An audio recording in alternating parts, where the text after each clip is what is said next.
les ambassadeurs, mesdames et messieurs les représentants du CNDSI, monsieur le directeur général adjoint de la direction de l'organisation, madame la directrice de la DGSI, chers collègues, bonjour à toutes et à tous. Merci tout d'abord de m'avoir invité à prendre la parole aujourd'hui.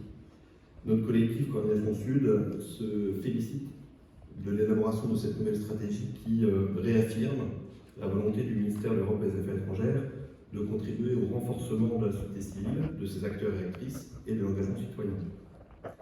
Cette stratégie, nous la lisons dans le prolongement de la loi du 4 août 2021 qui, nous le rappelons, proposée par le gouvernement, travaillée puis adoptée par les deux chambres du Parlement, constitue un socle important dont il s'agit à minima aujourd'hui de mettre en œuvre l'ambition. Loi qui, notamment, reconnaît le rôle de la société civile, qui consacre le droit d'initiative et qui affiche des ambitions en termes de moyens. J'y reviendrai. Avant de souligner quelques points marquants de cette stratégie, je tiens en premier lieu à saluer la qualité du processus de concertation qui a été mis en œuvre pour l'élaborer. Cette stratégie est bien celle du ministère de l'Europe et des Affaires étrangères. Naturellement, les arbitrages finaux ont été rendus par vous. Mais nous avons eu de nombreux échanges, des temps nous permettant de mener des consultations relativement larges et ainsi de contribuer réellement à sa construction. Et in fine, je peux constater qu'un nombre significatif de nos propositions ont été intégrées. Ces modalités vertueuses de travail, de concertation, pourraient, de notre point de vue, servir d'exemple pour aborder d'autres sujets à l'avenir.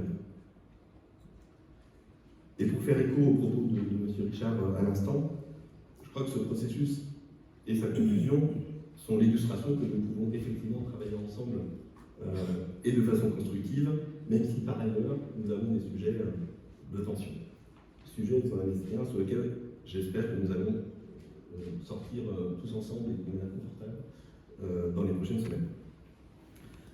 Sur le fond, je souhaite en premier lieu attirer l'attention sur les propos de Madame la Ministre en préface de ce document, qui, il me semble, mettre l'accent assez justement sur les rôles essentiels joués par les organisations de la société civile.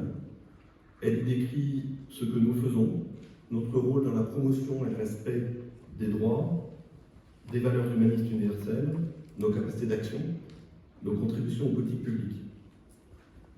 Cela donne d'ailleurs, de mon point de vue, une portée supplémentaire à la vision telle qu'elle est exposée dans le document et qui est pour nous au cœur de cette stratégie, à savoir la nécessité de sociétés civiles fortes, renforcées, indépendantes et dynamiques pour l'accomplissement des objectifs de développement durable, mais aussi pour l'établissement de sociétés démocratiques